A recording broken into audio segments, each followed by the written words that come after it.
As you watch this video, you may be in your 20s, 40s, 60s, or perhaps even in your 80s. But one thing which unites all of us is the uncomfortable fact that none of us know whether tomorrow will be afforded to us to experience. In this video, we will remind ourselves about some hard facts about the incredibly fleeting nature of this life, along with ancient musings from the Roman philosopher Seneca, and then end with some practical actions to ensure we live a life filled with purpose, peace, contentment, and leave a personal legacy of value behind. Hello, I'm Jerry Silver Seelan, and welcome to my YouTube channel. If these are the sort of topics which interest you, please consider subscribing for notifications of new content.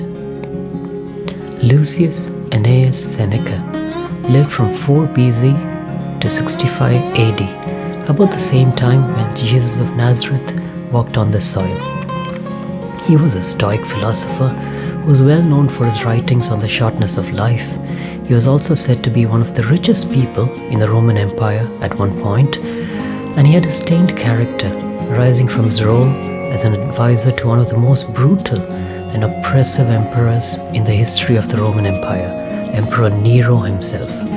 Critics have thus labeled Seneca as a hypocrite, almost without equal in the ancient world, for his moral reminders and petitions, while apparently leading a contradictory life himself. However, it is important to note that Seneca himself seemed aware of his own hypocrisy when he wrote, "I'm not a wise man, and I never will be." His life ended tragically in 65 AD when Emperor Nero accused him of being part of a conspiracy to kill him and ordered Seneca to kill himself, which he did in a very painful manner. Seneca urges us to re-evaluate our vain ambitions, how we throw away our time to others, how we engage in depravity, and then he observes that this leads to life passing us by, to close over us too rapidly. And how do we hold back time a bit?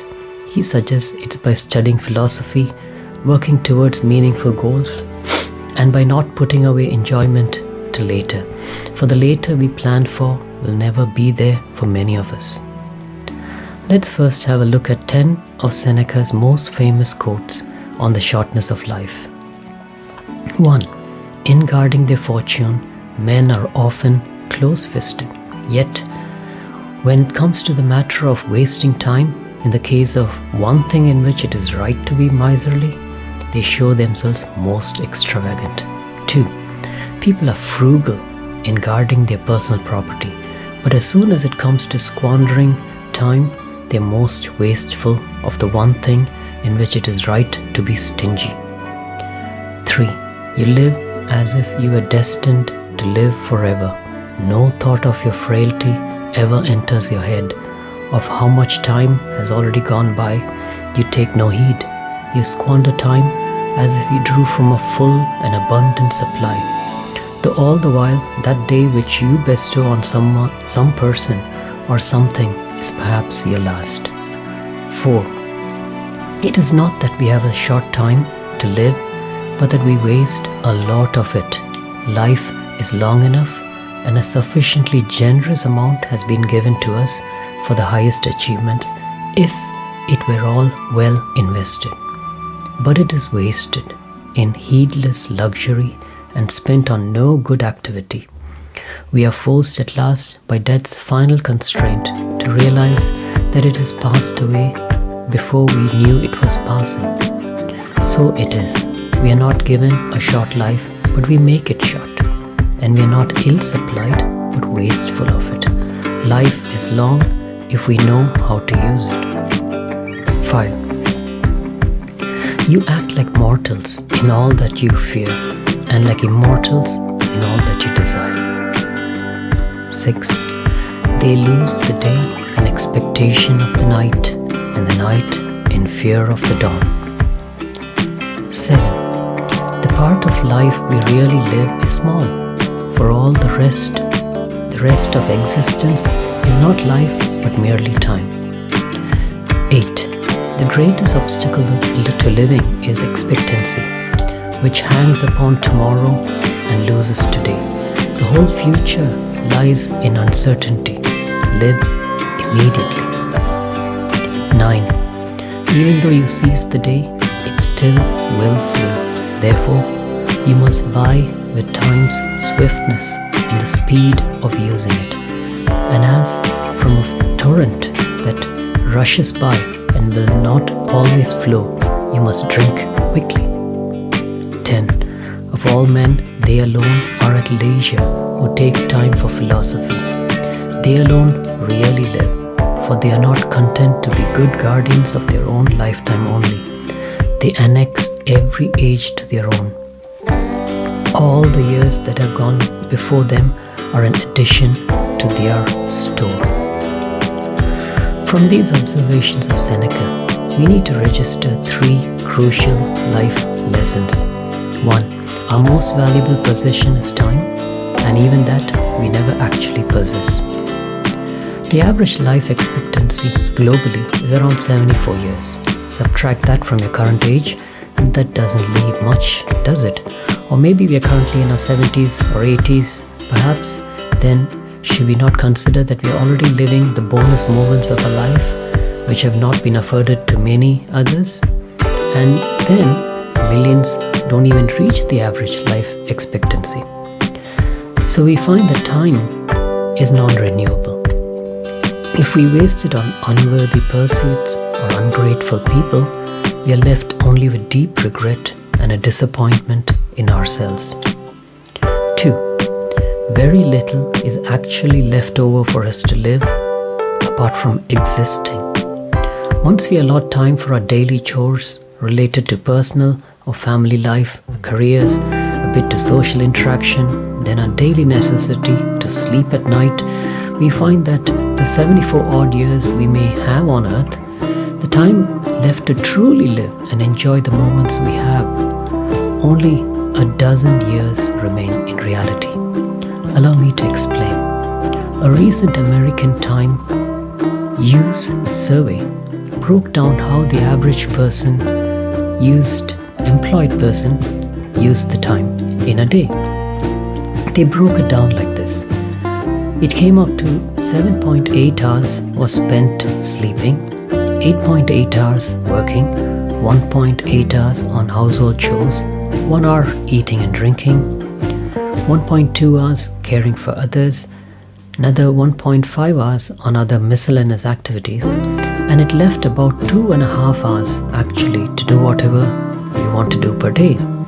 If we put this in context of our average life expectancy, it reduces in effect to about a grand total to just 12.2 years. That's it. We actually truly live for about a dozen years in this life, if we're lucky. The rest, we merely exist doing chores to continue existing. 3. We need to annex every age to our own. What does that even mean? It means to not be fixated just about your life, your family, your career, and your travel plans. That would narrow your understanding of life and also blind you to the broader context of your own existence. Our portion of life here is but a brief moment of thousands of years of humans living upon this earth. If we take time to understand history, grapple with disturbing questions which nobody has the answers for, learn from mistakes of ancient past, we may find that we are able to draw wisdom from every age which has gone by to place into our life here and now.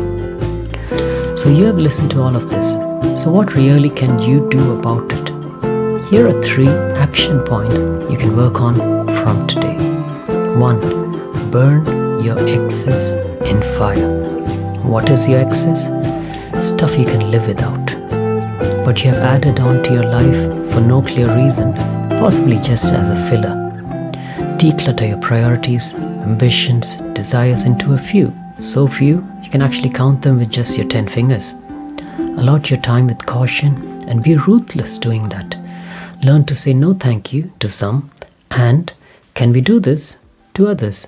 Don't take part in unnecessary conflict. or gather with people who merely gossip and create drama.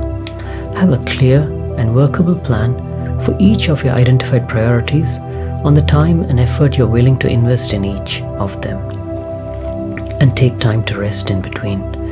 Aim, finally, for a simple, peaceful, and clutter-free life. Number 2, stop merely existing. Start living from this moment on. If you forget about all the things you have to do today relating to household chores, work, travel, personal hygiene, and sleep, what else would you really love to do, which would add value and more meaning and purpose to your life? Identify them, plan for them, and live those precious moments today. You need to enjoy and invest in these little, simple, precious, and free moments of life. 3, find your gift, give it away. Pablo Picasso said this: "The meaning of life is to find your gift. The purpose of life is to give it away." Your lasting personal legacy will not be your wealth or your career accomplishments, for these may never personally impact another. It's that kind word to a child, that encouragement to a broken-hearted, that unseen, anonymous help to someone in need who can never really pay you back in this lifetime, that smile to brighten another person's day, that word of advice at the right time for someone lost in their path. Those are things which pass on from one person to another, from one lifetime to another. If you can capture life lessons or regrets by perhaps writing a letter, a poem, a book, or capture a song or your thoughts on video, perhaps like this, put it on YouTube, that it may impact another some decades from now. For here is the secret of lasting joy and peace which many seek on remote mountains, pilgrimages, and from wise old sages. The more you try to chase after and hoard things which you think will bring you joy, it will always escape from you. It will be like grasping at white, fluffy clouds of air. But the more you try to give away your time and your gifts with abandon, especially to those who can never repay you, joy tends to walk towards you, sit beside you, and rest with you. And that, my friend, is priceless. Thank you.